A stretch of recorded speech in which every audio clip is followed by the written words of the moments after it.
ကိုလူမျိုးအချင်းချင်းကပဲခွဲခြားဆက်ဆံတာမြန်မာလူမျိုးတွေအချင်းချင်းပဲခွဲခြားဆက်ဆံကြတာဒီစကားကိုကျွန်တော်ထိုင်းပြည်ပေါ်စနေကြတဲ့ကကြုံတွေ့ဘူးသလိုတခြားသူတွေပြောတာလဲခဏခဏကြားဘူးပါတယ်ဒါဟာဘာကြောင့်ပါလဲမင်္ဂလာပါခင်ဗျာဒီနေ့ကိုအချင်းချင်းကြားကတတိုင်းများဆိုတဲ့ခေါင်းစဉ်နဲ့ကျွန်တော်ရဲ့ပူပူလီလီ podcast ကနေပြန်လည်ကြိုဆိုလိုက်ပါတယ်ဒီနေ့ကျွန်တော်မျှဝေပေးခြင်းတဲ့အကြောင်းအရာကတော့မိတ်ဆွေတို့ရင်ထဲနည်းနည်းလေးလံစေမဲ့အကြောင်းအရာမျိုးဖြစ်နေပါလိမ့်မယ်အဲ့ဒါကတော့ရွှေပြောင်းလုပ်သားတွေကြားတဲ့ကလူမျိုးရေးခွဲခြားမှုနဲ့မနာလိုတိုက်ခိုက်မှုတွေအကြောင်းပါဒါထိုင်းနိုင်ငံမှာရှိတဲ့ကျွန်တော်တို့ရွှေပြောင်းလုပ်သားတို့ကြားတဲ့ကတကယ်ရှိနေပြီးဘယ်သူမှတော်ရုံထုတ်မပြောပဲဖုံးကွယ်ထားတတ်ကြတဲ့အမှောင်ပိုင်းတစ်ခုလည်းဖြစ်ပါတယ်ထိုင်းနိုင်ငံမှာရှိနေတဲ့မြန်မာရွှေပြောင်းလုပ်သားတွေမှာအချင်းချင်းပံ့ပိုးကူညီသူတွေအများကြီးရှိသလိုတစ်ဖက်မှာတော့ခွဲခြားဆက်ဆံတာနှိမ်ချတာမနာလိုတာအကြောင်းမဲ့ဝေဖန်တွေကိုကြုံနေရသူတွေလည်းနည်းမယ်လို့ကျွန်တော်မထင်ပါဘူး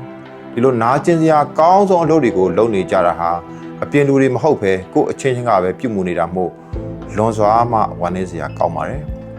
ဒီလိုလုပ်ရက်တွေဟာအိမ်နဲ့ဝေးနေကြတဲ့ကျွန်တော်တို့အချင်းချင်းမှာလူတစ်ယောက်ရဲ့စိတ်အားကိုတဖြည်းဖြည်းဖျက်ဆီးနေတဲ့လုပ်ရက်တွေပဲဖြစ်ပါတယ်တကယ်တော့ဒါဟာလူမျိုးတစ်မျိုးရဲ့ပြဿနာမျိုးတော့မဟုတ်ပါဘူးဒီနေရာမှာကျွန်တော်အသိပေးချင်တာလေးတစ်ခုရှိပါတယ်မြန်မာလူမျိုးလို့ဆိုလိုက်ရင်ဒါဟာမြန်မာတနိုင်ငံလုံးကတိုင်းရင်းသားလူမျိုးအားလုံးကိုဆိုလိုခြင်းဖြစ်ပါတယ်ဗမာလူမျိုးတစ်မျိုးတည်းကသာမြန်မာလူမျိုးလို့အဓိပ္ပာယ်တက်ရောက်ခြင်းမရှိပါဘူးလူသဘာဝကိုမရသေးတာကိုတခြားသူတွေရသွားရင်မနာလိုတတ်တယ်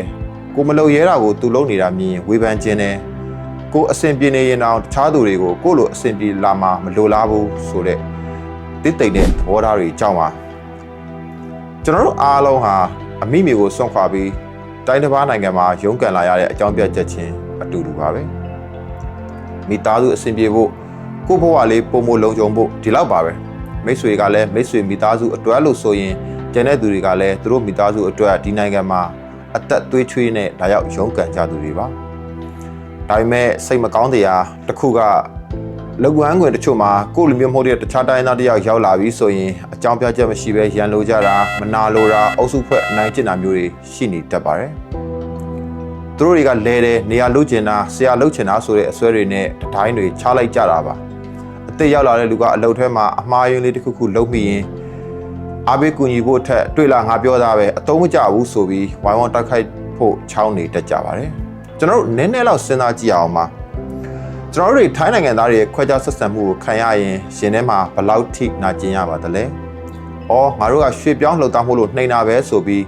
ဝမ်းနေတတ်ကြတယ်မဟုတ်လား။ဒါဆိုကိုယ်နိုင်ငံသားအချင်းချင်းဒုက္ခတဲ့အချင်းချင်းတလီရဲစီးလာကြတဲ့သူတွေအချင်းချင်းမှလူမျိုးရေးတွေအစွဲပြပြီးဘာလို့ထပ်ဆင့်နေကျင်ကြတာပါလဲ။တကယ်တော့အလုပ်ရှင်တွေရဲ့အမြင်မှာကျွန်တော်တို့အားလုံးဟာရွှေပြောင်းအလုပ်သားဆိုတဲ့ခေါင်းစဉ်တစ်ခုတည်းအောက်မှာပဲရှိနေကြတာပါ။ဘယ်သူကဘယ်တိုင်းရင်းသားမဟုတ်လို့ဆိုပြီးပုံမျိုးထူးမြတ်တယ်ဆိုတာသူတို့မှမရှိပါဘူးကိုအချင်းချင်းကြားထဲမှာပဲငါကဘာလူမျိုးဆိုပြီးမနာလိုစိမ့်နဲ့တိုက်ခိုက်နေကြတာဟာ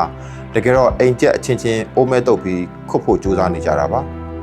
တိုင်းတစ်ပါးမြေဆိုတာကိုအချင်းချင်းဖေးမကူညီမှပဲကျွန်တော်တို့ရုန်းကန်ရတဲ့ဘဝတွေကပုံမအဆင်ပြေလာမှာပါအစ်စ်ဝင်လာတဲ့လူကိုနေရာလူမဲ့သူလို့မမြင်ပဲငါလိုပဲရုန်းကန်နေရတဲ့ညီကိုမောင်နှမလို့မြင်ပေးရင်ဘလောက်တောင်ကောင်းလိုက်မလဲဗျာမနာလိုစိတ်တွေကိုဘေးဖယ်ပြီးလက်တွဲကြရင်လုပ်ငန်းခွင်ဟာပုံမပျော်စရာကောင်းလာပါလိမ့်မယ်ပိုပျော်စရာကောင်းတဲ့လုပ်ငန်းခွင်တစ်ခုကိုစိတ်ကူးနေပဲမြင်အောင်ကြည့်ပါအခုတော့အလုပ်သွားရမှာကိုကြောက်နေသူတွေ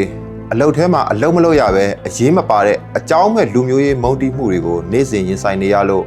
အလုပ်ထဲကိုရောက်တာနဲ့တင်စိတ်မချမ်းသာရသူတွေအများကြီးပါပဲ